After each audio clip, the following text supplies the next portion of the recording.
Dan mohon izin sekali teman-teman sekalian, sebelum kita sampai kepada aspek pembahasan kita, saya ingin sedikit mengingatkan kembali tentang proses bagaimana kita memulai sholat, karena ini akan sangat menentukan benar dari wudhunya, benar dari menghadap kiblatnya, benar dari mulai bertakbir sampai bacaan Al-Fatihah. Ini akan menentukan apakah komitmen yang dibangun dengan Allah antara memenuhi hak dan mendapatkan kewajiban yang harus kita lakukan, itu akan mendapatkan penerimaan si Allah Subhanahu wa taala. Sekali lagi, antara memenuhi kewajiban kita dan untuk mendapatkan hak kita dari Allah Subhanahu wa taala, atau sebaliknya, kita memenuhi hak Allah dengan menunaikan kewajiban kita kepada Allah Subhanahu wa taala dengan cara yang benar. Maka setelah berwudu, berusaha menghadap ke arah kiblat dengan baik, rasakan kenikmatan saat akan menghadap Allah Subhanahu wa taala, pasrah, tawakal, cari yang paling halal, kenakan pakaian terbaik, bertakbir, sejajar dengan bahu di sini, ataukah kemudian sejajar dengan daun telinga di sini, tapi poinnya adalah mencoba untuk pasrah kepada Allah dan ihram, meninggalkan, melarang segala hal yang tidak terkait dengan bagian sholat kita, buang semua urusan yang tidak terkait dengan sholat ke belakang, pasrahkan kepada Allah. Kemudian teman-teman sekalian, hadirkan penguat kepada jiwa kita dengan mengucapkan Allahu Akbar, hanya Allah yang maha agung sekarang, Allah yang maha besar, yang lain kecil, nggak boleh ikut-ikutan dalam sholat. Dan rasakan bahwa selama ini kadang-kadang kita keliru membawa kebesaran dalam hidup kita, kadang sering salah dan sebagainya, seperti sering saya sampaikan. Kemudian hadirkan niat kita untuk beribadah sesuai dengan waktu sholatnya, maghribkah, isyakah, atau yang lainnya. Lalu kemudian tangan kita yang kiri menutup di bagian dada kita, menggambarkan bagaimana kolbu kita dijaga, dan seringkali terjadi perbuatan yang salah, kalau pernah merasa demikian sebelum sholat, kita rasakan kalau banyak kesalahan segera tutup dengan yang baik-baik seperti pernah kita terangkan di pertemuan sebelum-sebelumnya. Bacakan iftitah dan hadirkan dengan iftitah itu perasaan taubat kepada Allah Subhanahu wa taala agar Allah berkenan mengampuni dosa-dosa kita. Akui dosanya, inni zalamtu nafsi, kemudian fa'taraftu li dzambi, aku mengakui aku banyak dosa ya Allah, berbuat zalim, nah sedangkan Kau Tuhanku, aku hambamu, kemudian tidak ada yang bisa mengampuni dosaku kecuali Engkau, innahu la yaghfiru dzunuba illa anta faghfirli, nah itu yang telah kita terangkan dalam doa-doa iftitah dan istiftah di pertemuan yang lalu. Nah kemudian untuk bacaan Al-Fatihah, teman-teman sekalian, kemarin telah kita tuntaskan bahwa dalam konteks kita membaca Al-Fatihah, maka hadirkan, masih ada bahasan kita, hadirkan kekhusyuan jiwa kita, pertama dengan menampilkan cara baca yang benar, bagaimana kita berusaha membaca dengan benar, berhadapan dengan Allah, tata setiap kalimat dengan baik sehingga bangga kita bacakan di hadapan Allah Subhanahu wa taala. Anda membacakan satu teks, apakah kenegaraan atau bacaan di perusahaan, presentasi, Anda utak-atik, ulak-alik sampai terasa bagus untuk disampaikan sehingga orang banyak memahami, bahkan kagum dengan Anda dan sebagainya. Sekarang di hadapan kita pencipta semua alam, Rabbul Alamin, yang maha menguasai segalanya, maka pastikan apa yang kita sampaikan benar. Dan bangga kita membacakan itu di hadapan Allah Subhanahu wa taala dengan segenap kekhusyuan kita kepada Allah. Maka akan mendapat semua itu jawaban dari Allah, seperti di episode yang ke-14 kemarin saya sampaikan bagaimana Allah menjawab setiap kalimatnya. Idza qala al-'abdu alhamdulillah rabbil alamin, kalau hamba mulai berkata semua pujian untukmu ya Allah. Qala Allah azza wa jalla, Allah menjawab hamadani 'abdi, hambaku tengah memujiku. Wa idza qala al-'abdu ar-rahmanir rahim, kalau hamba kemudian berkata ya Allah ar-rahmanir rahim, yang maha penyayang, sayangnya begitu luas, maha kasih, saat di akhirat akan memberi, maka Allah menjawab kalau Allah azza wa jalla athna alayya abdi, hambaku sedang menyanjungku. Wa idza qala al-'abdu, ketika hamba berkata maliki yaumiddin, hanya Allah yang menguasai setiap hal yang terkait dengan peristiwa kiamat ataupun pembalasan dalam setiap amal, bahkan pembalasan dari amalan yang kita kerjakan saat ini, saat sedang sholat, maka Allah menjawab majadani abdi, hambaku tengah mengagungkanku. Maka puncaknya wa idza qala al-'abdu iyyaka na'budu wa iyyaka nasta'in, ini yang kemarin kita hadirkan. Ketika seorang hamba berkata iyyaka na'budu wa iyyaka nasta'in, ini puncaknya. Hadza baini wa baina 'abdi wa li 'abdi mas'al. Ini perjanjian, komitmen antara aku dengan hambaku, wa li 'abdi mas'al. Kalau benar hambaku sampai titik ini, maka apapun yang ia minta, ia mohonkan sepanjang sesuai dengan maslahat hidup dunia akhiratnya, aku akan berikan. Nah, kemarin kita berhenti di satu titik bahwa jika memang Allah menawarkan satu pemberian yang sifatnya luas dan kita kebingungan karena saking banyak yang ingin dimintakan, maka Allah mengajarkan kepada kita satu bacaan di ayat selanjutnya, yang kalau ini dibacakan maka terpenuhilah semua kebutuhan kita dunia dan akhirat, sepanjang kita konsisten dengan bacaan itu. Bacaannya ihdinas siratal mustaqim siratal ladzina an'amta 'alaihim ghairil maghdubi 'alaihim waladdallin. Kan? Ini rahasianya. Setidaknya di sini ada beberapa poin yang penting kita detilkan. Nah, yang pertama, awas hati-hati ya, nanti kalau sudah sholat, kemudian kita dalam proses sholat itu membaca Al-Fatihah, ketika sampai ke titik ini harus paham kita. Kalau enggak nanti jadi formalitas di lisan saja, tanpa ada resapan ke dalam jiwa kita yang paling dalam. Kan? Nah, ihdinas siratal mustaqim. Kalau diterjemahan kan sederhananya, tunjukkan kami ya Allah, kan? Nah, siratal mustaqim, jalan yang lurus. Ya? Jadi kan gambarannya demikian. Nah, sekarang kita tafsirkan dulu teman-teman sekalian berdasarkan uraian Al-Quran. Jadi nanti ada metode tafsir Quran bil Quran. Menafsirkan Al-Quran dengan Al-Quran itu sendiri yang memberikan penafsiran. Ya, jadi menariknya kan begitu. Al-Fatihah kan intisari dari Al-Quran. Umum tuh ya, ditafsir nanti di Al-Baqarah, di Ali Imran, An-Nisa sampai dengan ke An-Nas. Detil-detilnya. Dan ini dahsyatnya firman Allah ini luar biasanya. Setiap tafsiran detil jadi kurikulum kehidupan.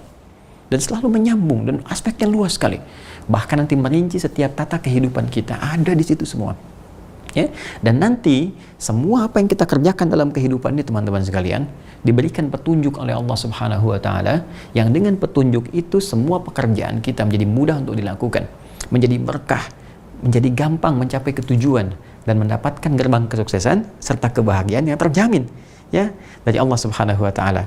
Semua petunjuk itu di Al-Qur'an disebut dengan hudan namanya. Hudan. Ya. Karena itu manusia pertama pun Adam alaihissalam ketika ditugaskan mulai kemudian beraktivitas di bumi, kan, untuk memakmurkan bumi, beribadah kepada Allah, maka diberikan hudan. Ini sudah fitrah. Dari sejak manusia pertama, ya, nabi pertama sampai nabi terakhir, rasul yang terakhir, Rasulullah Sayyidina Muhammad SAW. Ini untuk kisah Nabi Adam AS di Quran, misalnya surah ke-2 Al-Baqarah ayat 38. Ya, paling kanan sebelah atas. Qul nahbitu minha jami'a fa imma ya'tiyannakum minni hudan. Faman tabi'a hudaya fala khaufun 'alaihim wa lahum yahzanun. Mulai sekarang turun. Tiba saatnya melakukan aktivitas di bumi, membawa misi yang telah ditetapkan oleh Allah yang dilekatkan kepada manusia. Maka manusia pertama Adam alaihissalam turun beserta istrinya, kan? Nah, kemudian saat turun itu diberikan oleh Allah petunjuk kehidupan, hudan.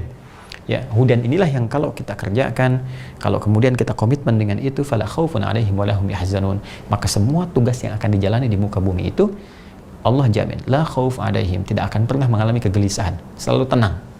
Ya, jadi mengerjakan apapun akan dijamin tenang oleh Allah. Kemudian walahum yahzanun, dan tidak pernah merasa sedih. Ya, sedih itu kan lawannya apa? Senang. Jadi sebetulnya misi kehidupan dunia itu tenang dan senang. Dimanapun itu, di rumah tangga, di pekerjaan, di aktivitas sosial dan sebagainya, harusnya tenang dan senang.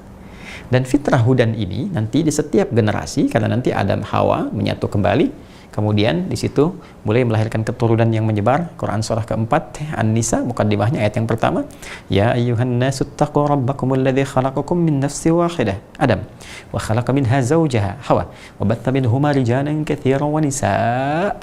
Ya, kita semua dari Adam dan Hawa muncul keturunan menyebar kemana-mana, kan?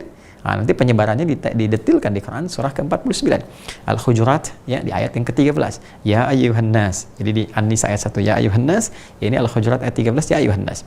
Ya ayyuhan nasu inna khalaqnakum min dzakarin wa untha wa ja'alnakum syu'uban wa qabail lita'arafu. Kan? Hai semua manusia, aku jadikan dari semua anak cucu Adam itu ada laki-laki ada perempuan. Kemudian mereka menyebar. Ya, ada nanti yang membentuk komunitas, kata Al-Quran, syu'ub itu komunitas. Ya, sampai nanti lebih besar lagi. Dari mulai keluarga, RT, RW, kecamatan, terus sampai dengan negara, bahkan benua. Wa qabail, suku-suku. Bahkan di setiap daerah ada sukunya sendiri. Ya kan? Di Jawa ada sukunya, di Indonesia aja berapa sukunya itu? Luar biasa, ya. Kekhasan tersendiri. Lita'arafu, supaya mereka saling membangun harmoni dalam kehidupan, berinteraksi, membangun harmoni. Inna akramakum indallahi atqakum, yang paling mulia di antara interaksi itu, yang paling menjaga hukum-hukum Allah, mengamalkan nilai takwa kepada Allah Subhanahu wa taala. Nah, dalam konteks penyebaran ini, kemudian setiap berganti generasi Allah utus lagi nabi, rasul sesuai masanya untuk mengingatkan kembali, ya, dan untuk menunjukkan sayang Allah, supaya setiap masa walaupun eranya berganti ditunjukkan supaya nggak jauh dari petunjuk Allah. Allah tetap menginginkan setiap generasi itu tugasnya tenang dan senang. dimanapun beraktivitas, karena manusia itu luar biasa. Bakal ilmu pertama diberikan, wa 'allama Adam al-asma'a kullaha, Al-Baqarah ayat 31. Ya Allah berikan potensi kecerdasan luar biasa untuk menggali segala hal sekitarannya. Jadi begitu melihat jadi data, data jadi informasi, informasi knowledge jadi pengetahuan, kemudian jadi karya yang dinikmati dalam kehidupan. Makanya selalu berkembang setiap masa. Tapi dahsyatnya dalam setiap perkembangan itu Allah menginginkan tetap terhubung dengan Allah. Bagaimanapun kalian akan pulang, akan meninggal. Sehebat-hebatnya ilmu, sekaya-kayanya dari harta, setinggi-tingginya kedudukan, tetap meninggal juga. Butuh jalan untuk pulang. Dan nikmati semua. Nikmat rumah tangga, tenang, senang, tenang, senang. Pekerjaan tenang, senang. Maka turun hudan juga. Semua. Ya, sampai ke Nabi Muhammad SAW. Nabi Musa juga dapat hudan. Ya, misalnya Quran surah ke-17 itu kan. Di ayat yang kedua. Wa ataina Musal kitaba, kami berikan kepada Musa kitab petunjuk untuk umatnya. Ya, wa ja'alnahu hudan li bani Israil. Dan kami jadikan kitab yang kami berikan pada Musa itu, nanti Taurat, kan? Hudan li bani Israil. Ya, petunjuk kehidupan untuk Bani Israel, khusus Bani Israel saja. Ya kan? Nanti ada Nabi Isa, wa atainahul Injil. Ya, kami berikan kepada Isa alaihissalam Injil, fi hudan wa nur. Ya, di dalam Injil itu di Al-Maidah disebutkan dia ada hudan, hudan juga petunjuk semua gini. Petunjuk hidup, petunjuk hidup, petunjuk hidup. Termasuk nanti terakhir, karena Nabi Muhammad SAW, teman-teman sekalian, Rasul yang paling akhir, umatnya paling banyak, mencakup sampai akhir kehidupan. Jadi kalau yang sebelum beliau SAW itu umatnya terbatas. Ya, makanya tadi Musa diberi Taurat alaihissalam untuk Bani Israel saja. Isa juga demikian. Nanti Nabi Ibrahim dikasih suhuf Ibrahim wa Musa. Itu pun untuk umatnya saja, lokal sifatnya. Ya. Nabi Muhammad tidak, Rasul terakhir, Nabi terakhir, maka kitabnya pun harus mencakup semua perubahan dimensi kehidupan sampai kehidupan berakhir. Nah, ini mukjizat yang paling dahsyat, akan bertahan sampai kehidupan berakhir. Makanya sampai sekarang 15 abad tetap abadi hudannya. Ya, hudannya berupa apa? Al-Quran. Berupa Al-Quran. Ini kita temukan teman-teman sekalian di Quran surah ke-2 Al-Baqarah di ayat yang ke-185. Dan ini dalam konteks ayat Ramadan. Syahrul Ramadan alladzi unzila fihil Quran. Di bulan Ramadan itu turun Al-Quran. Apa fungsi Al-Quran? Hudan. Hudan linnas. Memberikan bimbingan, petunjuk kehidupan bagi semua manusia. Perhatikan, Musa li Bani Israel. Isa juga demikian, li Bani Israel. Ibrahim untuk kaumnya. Itu kan? Tapi apa yang terjadi dengan Al-Quran? Linnas, hudan linnas, untuk semua manusia sampai kehidupan berakhir. Sekali lagi, sampai kehidupan berakhir. Dan Al-Quran itu, firman Allah, mencakup di dalamnya 114 surah itu teman-teman sekalian, 30 juz, 6.236 ayat, itu semua petunjuk hidup kita yang akan kita alami sampai kita wafat. Ya, sampai kita wafat, sampai kita kembali kepada Allah Subhanahu wa Ta'ala. Ada di situ semua. Nah, hudan ini dari kata hada, teman-teman sekalian, yahdi, hadian wa hidayatan, kemudian bentuknya bisa hudan isimnya. Ya kan? Dari kata hada, ini asal katanya. Hada yahdi hadian wa hidayatan wa hudan. Terus ya? Ini pernah saya bahas waktu saya bahas Aqsa, tafsir. Ya, nanti silahkan rujuk, saya dalami betul. Ini karena kita kultum terbatas, kita cukupkan di sini. Intinya apa? Ini karena kata kerja asalnya dari sini infinitifnya. Nah, maka kalau kita ingin mengatakan saya ingin minta hudan ini, minta petunjuk kepada Allah, supaya diberikan kesempatan mendapatkan petunjuk Allah, yang dengan itu hidup saya bisa lebih tenang, bisa senang menjalaninya, apapun itu. Maka kita katakan ihdi, rubah katanya ke bentuk fi'il amr lit talab.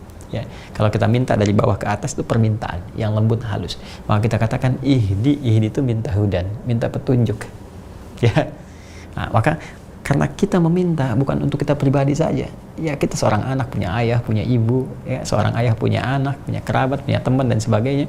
Kalau kita ingin wakilkan pada diri kita untuk keseluruhannya dengan rasa memohon untuk memberikan secara umum. Itulah keindahan dalam Al-Quran. Toleransi dalam Al-Quran itu selalu mengajak orang untuk disertakan dalam setiap kebaikan. Ya, bahkan dalam doa kan banyak nak Rabbana atina fid dunya hasanah, Rabbana la tu'akhidna in nasina wa akhtana. Selalu. Ya, kalau kita nggak bisa berbuat baik pada orang, minimal sertakan orang itu dalam doa kita pada hal yang baik-baik. Jelas ya? Bahkan dalam taubat pun Rabbana zalamna anfusana. Ya kan? Ya. Jadi ada sesuatu yang indah dalam Al-Qur'an itu. Minimal kalau nggak bisa memberi, sertakan mereka dalam doa kita pada hal kebaikan. Nah, di sini teman-teman sekalian, ketika kita ingin merubah ini bentuknya, kata kerja infinitif hada, jadi bentuk permintaan, talab, ya, kepada Allah Subhanahu wa Ta'ala, maka rubah kalimat menjadi ihdi dan jadikan objeknya kepada kita sekalian, teman-teman sekalian, menggunakan na, ya disingkat dari kata nahnu, na, maka kita katakan ihdina. Oh ya, mohon izin ya, sabar ya dengan saya, sabar ya. Biasanya kan kita cuma baca terjemah ihdina, tunjukkanlah kami gitu ya. Nah, tunjukkan tuh punya makna apa? Karena di bahasa Arab tuh ada arsyidna, rasada yarshudu gitu kan, ursyudna bisa. Ya, jadi kenapa nggak menggunakan kata rasyada, kan? Nah, kenapa yang digunakan kata hada di sini turunannya? Itu ada makna. Dan kita gali, ya, rasyada juga ada dalam Al-Qur'an. Fa in anastu minhum rusyda, seperti di An-Nisa itu kan, tapi nanti esensinya dan penekanannya itu berbeda. Ya, diksi rasyada dengan hada nanti penekanannya itu berbeda. Nah, sekarang kita berada di kata hada, penekanan kata hada ini ketika meminta petunjuk, ini lebih ingin memohon kepada Allah, arahnya ke sini. Nah, berikan kami petunjuk ya Allah, yang dengan petunjuk itu kami bisa mendapatkan ketenangan hidup, ya kan? Bisa mendapatkan kenyamanan, bisa mendapatkan kesenangan, kebahagiaan dan sebagainya, ya. Yang semua bentuk itu as-siratal mustaqim. Ya, adalah jalanmu yang lurus. Ya, ini petunjuk Allah. Tunjukkan kami ya Allah pada petunjuk itu yang membuat kami itu ya bisa tenang, bisa nyaman beraktivitas, dan itulah jalan yang lurus yang Kau turunkan kepada kami. Apa tafsir terbaik dari surat Al-Mustaqim ini, teman-teman sekalian? Nah, kita bisa lihat misalnya kalau dengan pendekatan tafsir Al-Quran dengan Al-Quran. Coba buka Quran surah ke-6 Al-An'am.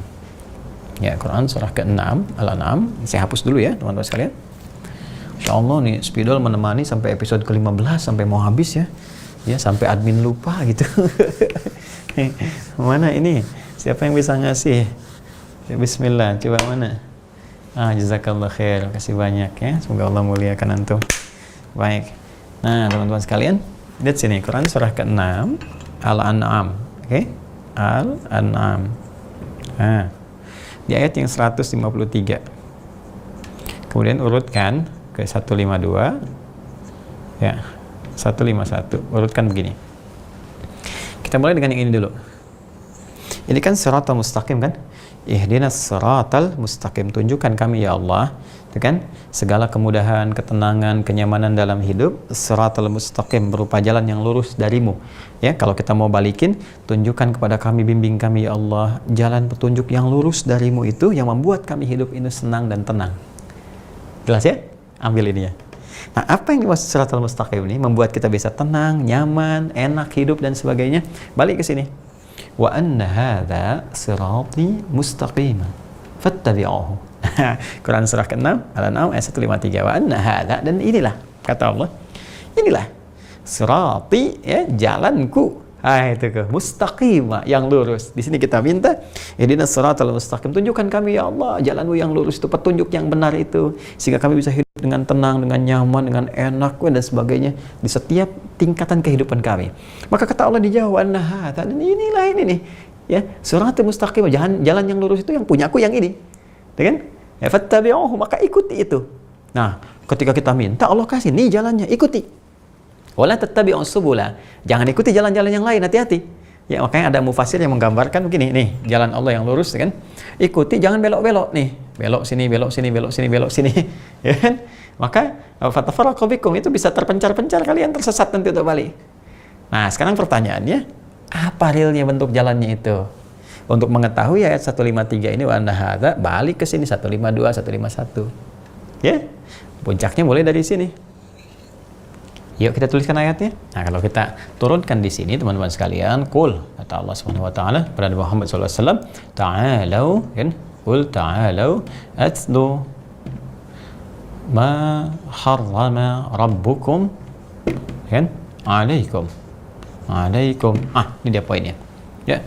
Qul ta'alu, katakan Muhammad sallallahu alaihi wasallam kepada umatmu itu, pada hamba-hambaku yang ingin tahu tentang jalan yang lurus itu.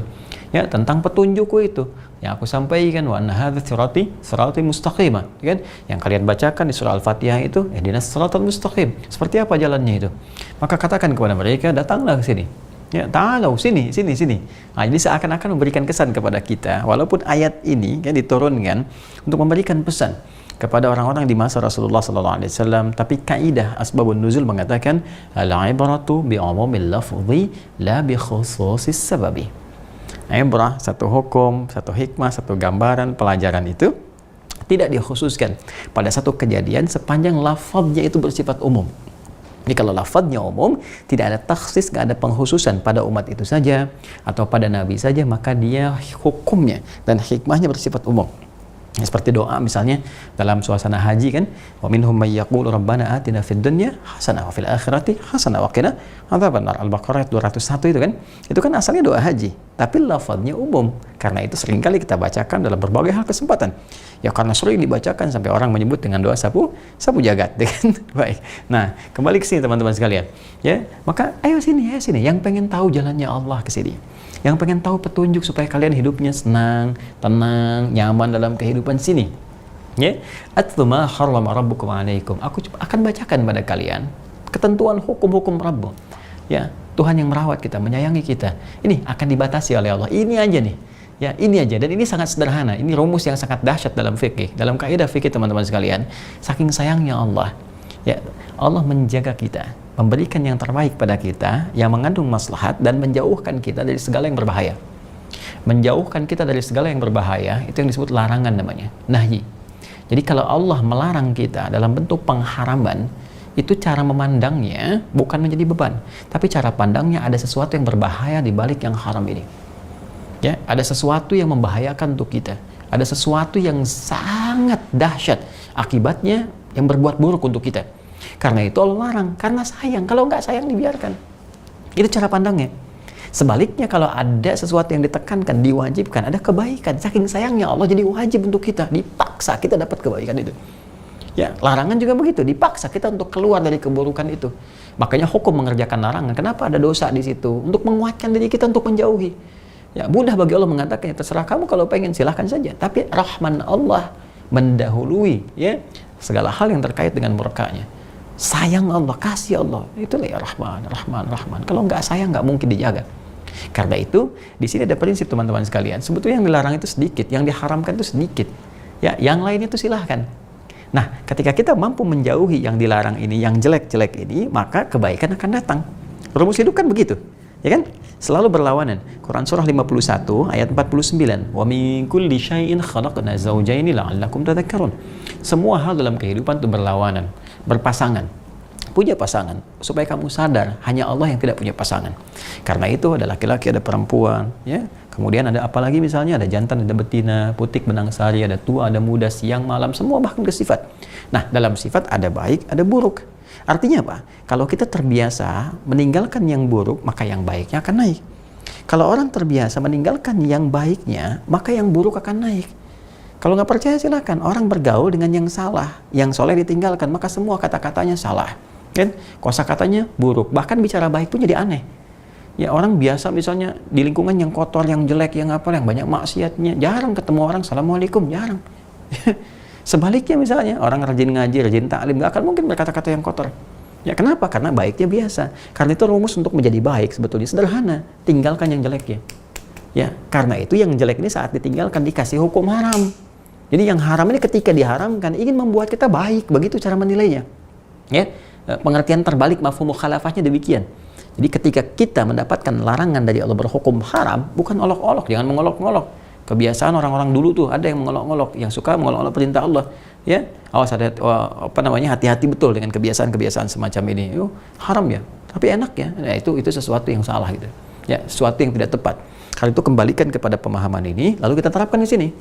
Nah, Allah saking sayangnya kepada kita, ya, atlu ma harrama rabbukum 'alaikum. Memerintahkan Nabi SAW membacakan, memahamkan kepada kita, ini loh.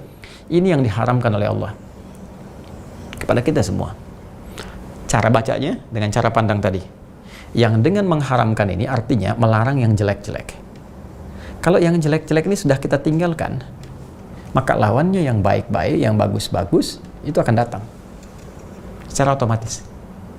Jadi syaratnya apa? Kalau ingin mengikuti jalan Allah Subhanahu wa taala, itu kan wa an hadza sirati mustaqima in ihdinas siratal mustaqim, maka ini berikut ini kata Allah, tinggalkan yang berikut ini. Ada komitmen yang harus dibangun. Apa diantaranya? Alla tusyriku bihi syai'a wa bil walidaini ihsana. Pertama, bangun hubungan baik dengan Allah. Ya? Anda minta diberikan petunjuk yang baik, Anda minta diberikan ketenangan, kedamaian, kesenangan dan sebagainya, tapi hubungan Anda dengan pemberi semua itu buruk. Bagaimana mungkin bisa didapatkan? Karena itu yang pertama kali jangan khianati Allah dalam ketauhidannya. Ya, nah, pengkhianatan dalam ketauhidan itu dua. Satu kufur, kedua syirik. Ya, dan syirik itu mencakup nanti.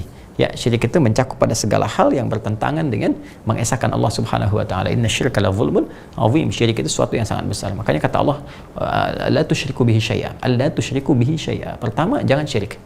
Jadi kalau Anda ingin mendapatkan ini, Allah akan berikan. Anda minta segalanya gitu kan, ya Allah, tunjukkan kami, berikan kami kenyamanan hidup, ketenangan, ya Allah, jalanmu yang lurus, jalanmu yang enak, jalanmu yang tenang, yang damai dan sebagainya. Boleh, kata Allah, aku akan berikan. Nah, ini satu permintaan yang dibacakan, semua dikasih, tapi ini mengandung komitmen. Jadi jangan sampai kita bacakan di Al-Fatihah, ihdinas siratal mustaqim, baca pengen ya Allah yang tenang, yang nikmat, yang ini, kata Allah, aku kabulkan. Ya, nanti karena nanti di akhir hadisnya ketika selesai kan waladhdallin ini, ya, hadza li abdi wa li abdi masal. Qala Allah azza wa jalla, inilah untuk hambaku, aku berikan. Wa li abdi masal, dan apapun yang hambaku minta aku akan berikan. Sepanjang dia komitmen dengan apa yang dia sampaikan. Jadi ketika dia meminta, tunjukkan kami ya Allah, berikan kami ketenangan hidup, kedamaian, ketentraman, jalanmu yang lurus itu, kata Allah, ini jalanku. Tapi kamu komitmen ikuti jalan ini. Fattabi'uhu. Tuh, di ayat 153-nya, fattabi'uhu, ikuti ini. Apa yang diikuti? Bangun hubungan baik dengan Allah. Jangan sekali-kali musyrik. Kan? Jangan minta kepada selain Allah Subhanahu wa taala. Jangan datang ke orang-orang yang seakan-akan memberikan berita gaib ini itu dan sebagainya, dukun, apalah itu namanya, ya, dan sebagainya. Ya, menuhankan benda-benda dan seterusnya. Kembalikan kepada Allah Subhanahu wa taala. Jangan menyimpang. Wabil walidaini ihsana. Bangun hubungan baik dengan orang tua. Tuh, ada beberapa poin. Ya. Silakan Anda komitmen bangun hubungan baik dengan Allah, berbakti kepada kedua orang tua, ya kan? Jangan kemudian menafikan rezeki Allah terutama kepada anak-anak, sampai ada yang tega kemudian menyengsarakan anak, sampai ada yang membunuh anak, ya Allah, karena takut miskin, takut apa macam-macam. Tidak. Nahnu narzuquhum wa iyyakum. Kami akan beri rezeki kepada mereka. Langsung jawabannya dari Allah. Ya. Langsung jawaban turun dari Allah. Kami akan beri rezeki kepada mereka. Bahkan dari mereka itu bisa memberikan kepada engkau kalau engkau ikuti ketentuan kami. Banyak anak-anak yang dirawat dengan baik dengan hukum Allah tiba-tiba memberikan kebaikan pada orang tua. Kok bisa anak yang hafal Quran, anak orang tuanya ikut umrah, ikut haji, ikut dapat kebaikan, mudah, nggak ngasih lagi tabungan untuk pendidikan mereka. Sekarang betapa banyak anak-anak hafal Quran mendapatkan beasiswa. Orang tua kan nggak capek lagi, ya kan? Nah, kemudian mohon izin teman-teman sekalian, dari boleh menepati janji, jangan mencuri, jangan korupsi, jangan zina dan sebagainya. Ada beberapa poin saja. Ayat 151, 152 sampai sini. Intinya apa? Kalau kita bisa meninggalkan maksiat yang Allah larang dan konsisten pada jalan kebaikan, itulah siratal mustaqim. Maka Allah menjamin Anda akan dibimbing, diberikan, diarahkan oleh Allah untuk mendapatkan ketenangan, kesenangan dalam setiap tatanan hidup dunia, apapun yang Anda kerjakan. Sebagai apapun selama itu baik. Sepanjang konsisten menepati hukum Allah, meninggalkan maksiat, mengejar taat. Ya, nggak percaya? Nih contohnya, siratal ladzina an'amta alaihim. Kita kan katakan, ya Allah, ya kan? Yaitu jalan, ya kan? Yang telah Engkau berikan secara nikmat. Ya. Di sini kalimatnya bukan siratal ladzina a'taita, tapi siratal ladzina an'amta, dari kata nikmat. Yaitu jalan-jalan kenikmatan ya Allah yang telah Engkau anugerahkan. Dan kepada mereka, siapa ini? Alaihim nih. Him ini siapa di sini? Nah, kembali lagi ke tafsir Al-Qur'an. Ya, siapa mereka? Kembalikan ke Quran surah keempat An-Nisa, ya, ke surah An-Nisa di ayat ke-69. Quran surah keempat An-Nisa ayat 69. Ya. Apa ayat ini? Balik lagi ke sini teman-teman sekalian. Nih. Wa may yuti'illaha wa rasulahu. Siapa yang mampu menaati Allah dan Rasul, tuh taat lagi. Ya kan? Taat pada Allah dan Rasul itu kan sederhana. Apa di antaranya? Nih, atlu alaikum ma harrama rabbukum alaikum. Ya.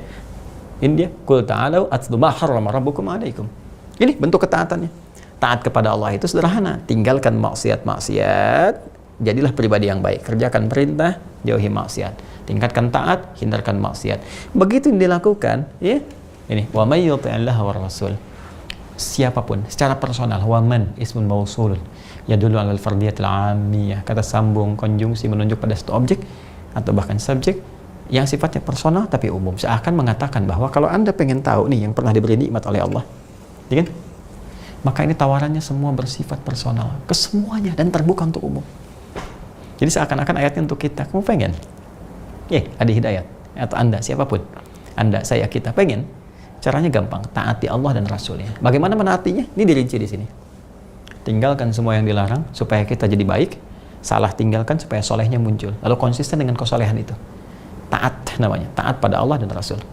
Faulaika ma'alladzina an'amallahu alaihim. Nih tafsirnya. Di sini kita minta siratal ladzina an'amta alaihim, dijawab oleh Allah kan, faulaika ma'alladzina an'amallahu alaihim. Kalau ada orang mampu mengerjakan itu, maka kami akan sertakan mereka itu ma'alladzina an'amallahu alaihim. Tak di sini kan ke Allah. Kan siratal ladzina an'amta kata Allah, ya kata Allah kami akan sertakan ma'alladzina an'amallahu, Allahnya muncul lagi. Alaihim sama persis. Ya, siapa mereka ini yang diberikan nikmat oleh Allah? Minan nabiyyin, para nabi, was-siddiqin, wasyuhada, was-salihin.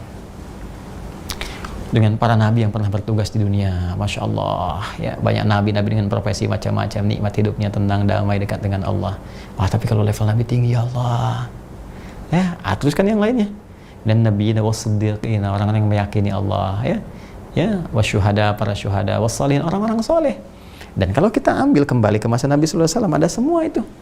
Ya, contohnya siapa? Siddiqin, Abu Bakar As-Siddiq, syuhada, ya, paman Nabi misalnya Hamzah, ya, bin Abdul Muttalib. Kemudian siapa lagi? As-salihin, orang-orang soleh, banyak, semua sahabat soleh semua. Tapi tahukah Anda? Lihat profesi mereka. Di antara mereka ada pebisnis pedagang, ya kan? Yang kaya luar biasa, Omar, hartanya dahsyat. Wah, sampai berapa triliun tuh. Ya, kemudian Abdurrahman bin Auf, konon ada 6 triliun, Umar aja 11 triliun hartanya. Itu kan kalau diukur ya ke kurs sekarang gitu, dengan cara bekerja mereka di zaman dulu, ya belum ada yang seperti sekarang. Ada Google, ada YouTube, ada online dan macam-macam. Kalau ada mungkin meningkat lagi jauh lah dari orang sekarang gitu kan. Abdurrahman bin Auf aja kapaknya terbuat dari emas, ya kan? Sekarang kita minyak angin cekapak aja belum tentu punya. itu dahsyat sekali gitu kan. Nah, saya ingin katakan gini, yang di militer ada panglima, hasilnya dahsyat. 12.000 sahabat, 38 panglima, setiap satunya dahsyat luar biasa. Diplomatnya luar biasa, sampai bisa menyebarkan Islam ke setiap tempat, ke penghujung dunia, sampai ke Nusantara, sampai ke Indonesia, Joni. Kan? Bayang nggak tuh? Diplomatnya diplomat ulung, gitu kan? Kemudian juga birokratnya dahsyat luar biasa. Semua hal yang terkait dengan kehidupan ada, semua miniaturnya. Ada. Nah, sekarang tinggal tarik ke kita ke sini, teman-teman sekalian. Tarik ke sini. Anda apa profesinya di sini nih? Hah? Arsitek ada zaman Nabi Salman Al-Farisi, ya, sampai diambil di ITB jadi Masjid Salman, gitu kan? Apalagi misalnya teman-teman sekalian, Anda pengen tahu apa lagi? Diplomat, banyak sekali diplomat. Sa'ad bin Abi Waqqas, ya, nyebarkan sampai keluar. Kemudian Mu'adz bin Jabal sampai ke Yaman, ya, Amr bin As sampai ekspedisi dari mulai Afrika Utara tuh, ya, Afrika Utara tuh masuk Mesir, Libya, Tunisia, Aljazair, terus sampai dengan ke Syam. Itu semua jadi Muslim, jadi baik, bukan cuma Muslim, tapi berhasil membangun peradaban, jadi cahaya dan sebagainya, sampai nanti ke Spanyol, ya, di zamannya Musa bin Nusir di Afrika Utara, gubernur kirim Tariq bin Ziyad sampai muncul peradaban 7 abad, kan luar biasa dahsyat. Ya, saat masuknya Abdurrahman bin Dakhil pada saat itu, belum Harun ar-Rasyid di Abbasiyahnya, itu kan dahsyat luar biasa teman-teman sekalian. Nah, jadi mau yang mana yang kita inginkan? Dulu orang-orang dulu mengeluarkan kurikulum ini, mereka ikuti dan jadi peradaban, sukses, jadi cahaya dunia, ilmuwan banyak. Ya. Persoalan sekarang kita menjauh dari sini. Ini masalahnya. Kok saya nggak ikutan? Ini renungan untuk kita semua gitu. Ya, Quran itu kan gini. Coba jahiliyah, dekat dengan Quran jadi khairu ummah. Ya kan? Dan khairu ummah itu aspeknya semua ada, cahaya semua, ilmuwan apa semua ada. Ketika menjauh dari Quran turun lagi. Ya kan, seketika umat menjauh dari Quran, petunjuk-petunjuk ini banyak mengerjakan maksiat. Ya, mohon maaf, pinter sih iya, cuman pinter nyolong. Gelarnya dipakai, kepintarannya dipakai hanya untuk menipu, untuk apa? Sekarang coba lihat, pendidikan mana yang menghasilkan kualitas yang bagus untuk membangun kebaikan? Sekarang banyak orang pintar kok, ya, ahli ekonomi, apalagi ahli hukum, macam-macam dan sebagainya. Tapi apakah itu mampu menjadikan kondisi misalnya tempat kita tinggal, sekitaran kita, atau kondisi berbangsa, bernegara lebih luas lagi menjadi lebih baik? Hah? Tidak. Kenapa? Karena kebaikan-kebaikan itu belum muncul. Ilmunya nggak diiringi dengan adab, nggak dengan kebaikan, nggak dengan taat. Sedangkan hukum Allah itu melahirkan kebaikan. Ya, Allah pencipta kita, Allah tahu tentang kita. Aneh kadang-kadang Anda ini, benar-benar aneh. Anda punya masalah dengan handphone, datang ke kantor handphone. Punya masalah dengan kendaraan, datang ke bengkel. Anda sendiri punya masalah, kenapa nggak datang ke pencipta Anda? Allah yang ciptakan kita, Allah yang maha tahu tentang kita. Kenapa hukum Allah diabaikan? Ya kan? Allah yang tahu tentang kita, dia haramkan ini karena tahu ini jelek untuk kita, ini nggak bagus nih, nanti muncul kerusakan. Malah dikerjain, gimana sih Cepi? Ya kan? Nah, ini diperbaiki ini. Nah, makanya kalau Anda ingin diberikan ini semua, kata Allah itu, maka konsisten, taat pada Allah dan Rasulnya. Hukum-hukumnya apa? Ini turunkan. Ya, nanti ada yang universal dalam kehidupan dunia, berlaku untuk semuanya. Bisa jangan mencuri, jangan berselisih, jangan berbuat onar, dan itu kan ada semua. Tertib, saling berbagi, ya, disiplin, itu kan umum sifatnya. Nanti ada yang personal, yang menyentuh iman kita, untuk dapat keberkahan, tingkatkan ketakwaan kepada Allah, kejar akhirat dengan baik, jujur dalam bekerja karena Allah, takut karena diawasi Allah dan sebagainya. Itu tuh poinnya. Kalau ini bisa kita kerjakan teman-teman sekalian, udah nikmat hidup. Ya udah ada contoh, ayatnya udah ada, dalilnya ada, contohnya ada, dan diabadikan dalam sejarah sampai ke kita sekarang. Bisa Anda baca, referensinya ada, ya, bukan fiktif tokohnya, real. Apalagi yang kurang? Dan ini dipakai even itu oleh non-muslim.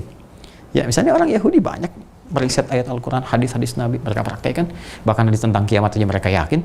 Ya, Nabi SAW pernah menyampaikan ada satu pohon nanti nih yang melindungi orang Yahudi saat akan terjadi tragedi kiamat. Itu kan itu nanam pohon mereka korkod itu. Ya. Masa kita yang punya nabinya gitu kan? Nabi untuk semua, kita meyakini karena kita yakin Nabi Muhammad SAW, kita meyakini dari Allah Subhanahu Wa Taala membawa petunjuk yang kita sayangi, kita cintai, gitu kan? Masa yang kita cintai, cinta itu dibuktikan, teman-teman sekalian, lewat amalan. Sekarang apa amal kita dalam mencintai Nabi? Ya ikuti petunjuknya. Apa amal kita dalam mencintai Allah? Ikuti perintahnya, tinggalkan larangannya. Selesai kan? Kalau cuma pintar saja, kalau cuma kejar dunia saja, kalau cuma hanya untuk hidup senang-senang saja, maka sudah banyak contohnya di masa lalu. Dan mereka ini yang kemudian tersesat. Bahkan di antara mereka ada yang mendapatkan murka Allah Subhanahu Wa Taala karena kepintarannya digunakan untuk berbuat kerusakan. Sampai tega membunuh Nabi, ngolok-ngolok syariat, berbuat kerusakan, merasa yang paling hebat, sampai mengaku ini anak Tuhan, sampai ini ada yang mengaku kemudian kekasih Tuhan, sampai ada yang mengaku kemudian Tuhan bahkan dan sebagainya. Itu yang berlebihan. Ya, sehingga di antara mereka ada yang dimurkai ghairil maghdubi alaihim. Nih, ada umat lalu yang dimurkai oleh Allah Subhanahu Wa Taala dengan turunnya azab kepada mereka. Dan ada yang ditimpa hujan yang terus-menerus kemudian tenggelam, ada yang kemudian likuifasi, tenggelamkan ke bumi, ada yang kemudian dilaknat macam-macam dan sebagainya. Ya, dan diabadikan, dan itu bisa dicek. Nah, ini informasi valid ya dalam Al-Quran. Kalau Anda ingin menyoal, dibuka oleh Quran, silahkan dibuktikan. Al-Quran itu satu-satunya kitab di muka bumi yang membuka peluang kita ya untuk berdiskusi, sekaligus silahkan kalau ingin mempersoalkan ya, dan di situ akan kembali kepada kita. Jadi satu-satunya keyakinan di muka bumi yang membuka ranah dialog, bahkan membuka kepada setiap kalangan untuk bisa membuktikan otentisitasnya hanya di Islam. Al-Quran menawarkan, kalau nggak percaya dengan Quran, buat semisal ini, atau silahkan gali, cek, faktanya akan terbuka semuanya. Dan di mana ada kitab seperti ini menawarkan kepada setiap orang yang mengkritiknya ya, untuk bisa melahirkan sesuatu yang rasional. Silahkan diskusi, silahkan cek validitasnya dan sebagainya. Adakah satu kitab di muka bumi yang menantang orang sekitarnya untuk mengecek validitasnya? Tidak ada. Ya, maka ini teman-teman sekalian, beberapa bagian-bagian yang harus kita pahami. Maka di antara mereka ada yang kena murka Allah, ada yang tersesat. Ya, tersesat karena larut dengan kehidupan dunia, banyak mengerjakan ini dan itu. Kemudian teman-teman sekalian banyak kemudian jauh dari Allah Subhanahu Wa Taala, sehingga harus kembali kepada hukum-hukum Allah. Ya, kalau dulu ini digambarkan banyak di masa Nabi SAW orang Yahudi, kemudian orang Nasrani, di era Nabi SAW kekinian makin meluas. Ya, bahkan mungkin boleh jadi ada orang-orang Islam yang ikut-ikutan.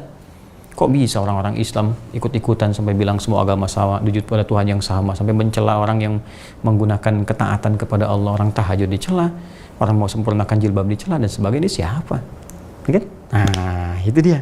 Maka kita doakan, kembali kita doakan, dan kita komitmen. Makanya saat baca Al-Fatihah, teman-teman sekalian, dan kita meminta ini, maka jelas langsung komitmen yang dibangun oleh Allah kepada kita. Hadza baini wa baina 'abdi wa li 'abdi ma sa'al. Ini perjanjian antara aku dengan hambaku. Kalau ini dibaca dengan benar, itu bacaannya benar dan diamalkan dalam kehidupan. Ya, wali abdi masalah, apapun yang dia butuhkan dalam hidup, aku berikan. Bahkan sebelum diminta, bisa Allah kirimkan. Nah, karena itu yang sering baca Al-Fatihah 17 kali dalam sehari, Anda. Sekali lagi, kalau Anda baca 16 kali, berarti subuhnya cuma 1 rakaat. Ya kan? Kalau kita baca Al-Fatihah, maka seharusnya dia orang baik. Karena maksiat ditinggalkan, taat itu naik. Kalau sudah taat itu naik, aduh, Masya Allah, baru kepikirannya udah datang. Kan? Ini yang dimaksudkan, inna salata tanha 'anil fahsya wal munkar. Nah, sebetulnya sih ada yang lebih dahsyat, teman-teman sekalian. Apa itu? Setelah ini kan kita baca amin kan? Ya kan? Hadza li 'abdi wa li 'abdi ma sa'al. Ini untuk hamba aku, kalau hamba aku benar. Yang kata Allah itu kan, Apapun yang diminta aku berikan. Lalu amin, istajib, kabulkan ya Allah. Kabulkan ya Allah, ini kan. Nah, amin itu harus dibuktikan. Amin itu dibuktikan lewat ikhtiar kita. Kan kita berdoa, ya Allah mohon berikan aku kelulusan ujian besok ya Allah, amin. Tapi Anda nggak belajar, nggak akan nyambung.